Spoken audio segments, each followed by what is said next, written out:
आज के इस खास वीडियो में हम आप लोगों के लिए बहुत ही अनमोल विचार लेके आए हैं। आप इस वीडियो को देखने को हेडफोन लगाकर और अपनी आंख को बंद करके के ध्यान से सुने। इस तरह के कृष्णा के सुविचार आपको मिलना मुश्किल है। चलिए शुरू करते हैं। श्री कृष्ण ने कहा है, अगर तुम्हें किसी ने दुखी किया है तो बुरा मत मानना। लोग उसी पेड़ पर पत्थर मारते हैं जिस पेड़ पर ज्यादा मीठे फल होते हैं। अहंकार करने पर इंसान की प्रतिष्ठा, वंश, वैभव तीनों ही चले जाते हैं। विश्वास ना हो तो रावण, कौरव और कंस का अंत देख लो। कृष्ण कहते हैं, जैसे प्राणी अपने पुराने कपड़ों उतार कर फेंक देता है, नए को धारण करता है, उसी प्रकार यह आत्मा पुराने शरीर से त्याग करके नया शरीर प्राप्त करती है। मंजिलें मुझे छोड़ गई, रास्तों ने संभाल लिया, जा जिंदगी तेरी जरूरत नहीं, कृष्ण ने मुझे संभाल लिया। कुदरत के फैसले पर कभी शक मत करना। अगर सजा मिल रही है तो गुनाह भी हुआ होगा। जब हम स्वयं जीवन के शिल्पकार हैं तो चलो हम अपनी मुश्किलें को हराते हैं, जीवन में मुस्कुराते हैं। जब आप प्रभु से जुड़ जाओगे तो आपकी परीक्षा प्रारंभ हो जाएगी। कुछ लोग इसे दुख समझते हैं, पर इसे आप प्रभु की कृपा सुने कि वह आपके साथ हैं। मनुष्य कितना भी गोरा क्यों ना हो, परंतु उसकी परछाई सदैव काली होती है। मैं श्रेष्ठ हूँ, यह आत्मविश्वास है, लेकिन सिर्फ मैं ही श्रेष्ठ हूँ, यह अहंकार है। इच्छा पूरी नहीं होती तो क्रोध बढ़ता है, और इच्छा पूरी होती है तो लोभ बढ़ता है। इसलिए जीवन की हर स्थिति में धैर्य बनाए रखना। तू करता वही है जो तू चाहता है, होता वही है जो मैं चाहता हूँ। तू वही कर जो मैं चाहता हूँ, फिर होगा वही जो तू चाहता है। जीवन में आधे दुख इस वजह से आते हैं क्योंकि हमने उनसे आशाएं रखी जिनसे हमें नहीं रखनी चाहिए थी, और आधे दुख इस वजह से कि हमने उन लोगों पर संदेह किया जिन पर नहीं करना चाहिए था। अच्छी किस्मत के लोग थोड़ा भी बुरा होने पर भगवान को कोसते हैं, और बुरी किस्मत के लोग थोड़ा भी अच्छा होने पर भगवान का स्मरण और धन्यवाद करते हैं। मैंने पूछा कैसे करूं तेरी पूजा? भगवान बोले तू खुद मुस्कुरा और औरों को भी मुस्कुराने की वजह दे, बस हो गई मेरी पूजा। बुरे कर्म करने नहीं पड़ते हो जाते हैं, और अच्छे कर्म होते नहीं करने पड़ते हैं। जो दूसरों की तकलीफों को दोष समझते हैं, जिनमें दया है, दिल से अच्छे हैं, उन्हें दोबारा जन्म लेना नहीं पड़ता। आपके साथ अब तक जो हुआ अच्छे के लिए हुआ, आगे जो कुछ होगा अच्छे के लिए होगा। जो हो रहा है वो भी अच्छे के लिए हो रहा है। इसलिए हमेशा वर्तमान में जियो, भविष्य की चिंता मत करो। कृष्ण कहते हैं, यह बात हमेशा याद रखो, कैसे भी हालात हो, किसी प्रकार का अन्याय, पाप या किसी भी गलत बात का समर्थन नहीं करोगे, चाहे वह पति या पुत्र। कृष्ण कहते हैं, अहंकार मत कर किसी को कुछ भी देकर, क्या पता तू दे रहा है या पिछले जन्म का कर्जा चुका रहा है। कर्म का धर्म से अधिक महत्व है, क्योंकि धर्म करके भगवान से मांगना पड़ता है, पर कर्म करने पर भगवान स्वयं फल देता है। उससे मत डरो जो वास्तविक नहीं है, ना कभी था ना कभी होगा। जो वास्तविक है वो हमेशा था और उसे कभी नष्ट नहीं किया जा सकता।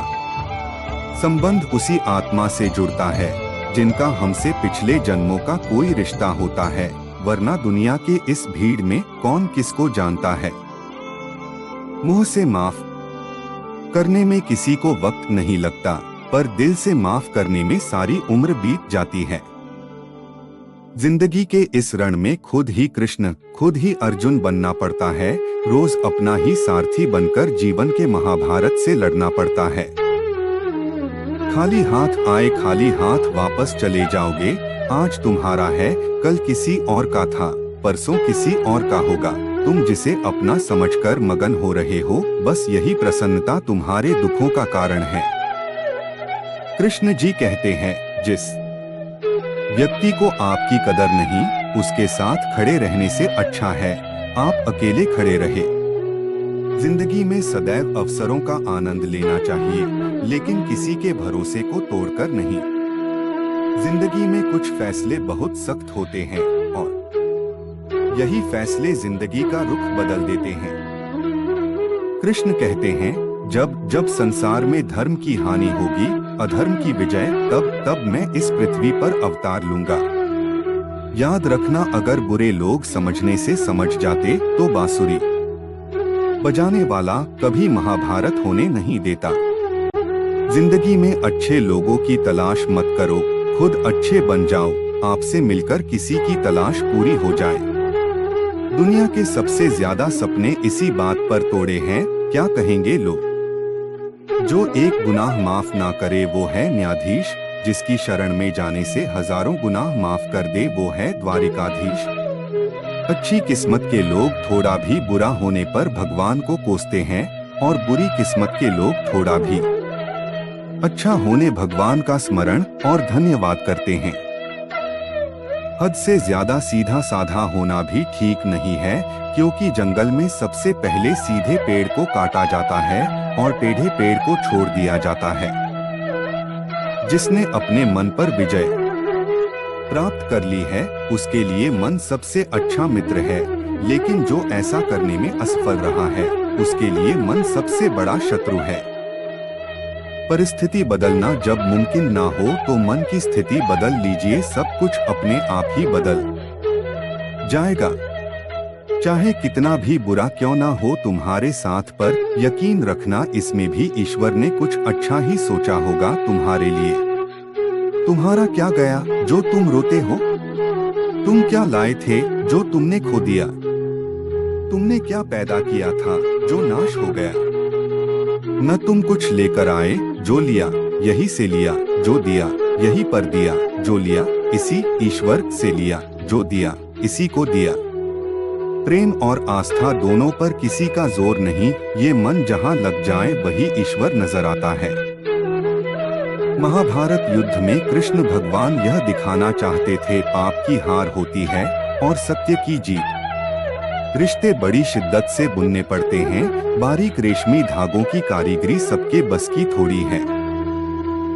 संसार के संयोग में जो सुख प्रतीत होता है उसमें दुख भी मिला रहता है, परंतु संसार के वियोग से सुख दुख से अखंड आनंद प्राप्त होता है। कृष्ण कहते हैं, धर्म के लिए लड़ना सीखो, अधर्मी का काल बनना सीखो और अपनों के लिए त्याग करना सीखो। प्रेम एक ऐसा अनुभव है जो मनुष्य को कभी गिरने नहीं देता, और घृणा एक ऐसा अनुभव है जो मनुष्य को कभी जीतने नहीं देता।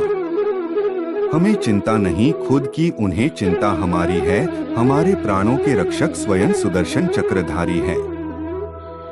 राधा कृष्ण की कृपा पाने के लिए हृदय में भक्ति जगाना होगा। जिसमें यह भक्ति जागृत है वह बड़ा भाग्यवान है। क्रोध की अवस्था में भ्रम जन्म लेता है, भ्रम बुद्धि को नष्ट कर देती है, बुद्धि के नष्ट होते ही व्यक्ति का पतन हो जाता है। जीवन में आधे दुख इस वजह से आते हैं क्योंकि हमने उनसे आशाएं रखी जिनसे हमें नहीं रखनी चाहिए थी। राधा कृष्ण का मिलना तो बस एक बहाना था, दुनिया को प्यार का सही मतलब समझाना था। जिस दिन हमारा मन राधा कृष्णा को याद करेगा, उसमें दिलचस्पी लेगा, उसी दिन से परेशानियां आना बंद हो जाएगी। राधा ने श्री कृष्ण से पूछा, प्यार का असली मतलब क्या होता है? श्री कृष्णा ने हंसकर कहा, जहाँ मतलब होता है वहाँ प्यार ही कहाँ होता है। मुश्किल घड़ी में अपने नहीं जब काम आते हैं, तब बचाने हर बला से मेरे घनश्याम आते हैं। यदि कोई व्यक्ति प्रेम से, भक्ति से पुष्प, फल, जल भी मुझ पर चढ़ा दे तो उसी भाव से उसे स्वीकार करता हूँ, वह मेरा प्रिय भक्त होता है। अच्छी किस्मत के लोग थोड़ा भी बुरा होने पर भगवान को कोसते हैं और बुरी किस्मत के लोग थोड़ा भी अच्छा होने भगवान का स्मरण और धन्यवाद करते हैं। जय श्री कृष्णा। दर्द किसको दिखाऊं कन्हैया, कोई हमदर्द तुमसा नहीं है। दुनिया वाले नमक हैं छिड़कते, कोई मरहम लगाता नहीं है। होने से जिसके हर काम, प्रेम में कोई वियोग नहीं होता। प्रेम ही अंतिम योग है, अंतिम मिलन है। बस देखने का ही तो नजरिया है, कुछ के लिए श्याम काला है तो कुछ के लिए सांवरिया कृष्ण है। जो अधूरी होकर भी पूरी है, जिसके बिना ये दुनिया सुनी है, वही तो मेरी राधा कृष्ण की जोड़ी है। जीवन में आधे दुख इस वजह से आते हैं क्योंकि हमने उनसे आशाएं रखी जिनसे हमें नहीं रखनी चाहिए थी, और आधे दुख इस वजह से कि हमने उन लोगों पर संदेह किया जिन पर नहीं करना चाहिए था। राधे राधे। सूरत ए मिजाज देखकर हे कृष्ण हम तुझ में खो गए मुख से तेरे। किसी की सूरत बदल गई, किसी की नियत बदल गई, जब से तूने पकड़ा मेरा हाथ राधे। मेरी तो किस्मत ही बदल गई। जो दूसरों की तकलीफों को समझते हैं, जिनमें दया है, दिल से अच्छे हैं, उन्हें दोबारा जन्म लेना नहीं पड़ता। अपनी पीड़ा के लिए संसार को दोष मत दो, अपने मन को समझाओ, तुम्हारे मन का परिवर्तन ही तुम्हारे दुखों का अंत है। अहंकार करने पर इंसान की प्रतिष्ठा, वंश, वैभव तीनों ही चले जाते हैं। मित्रता आवश्यक है, संबंध भी आवश्यक है, परंतु जीवन की हर कठिन परिस्थिति यह दर्शाती है कि अकेले रहने की कला का आना भी आवश्यक है। वह जो इस ज्ञान में विश्वास नहीं रखते, मुझे प्राप्त किए बिना जन्म और मृत्यु के चक्र का अनुगमन करते हैं। जीवन में आधे दुख इस वजह से आते हैं क्योंकि हमने उनसे आशाएं रखी जिनसे हमें नहीं रखनी चाहिए थी।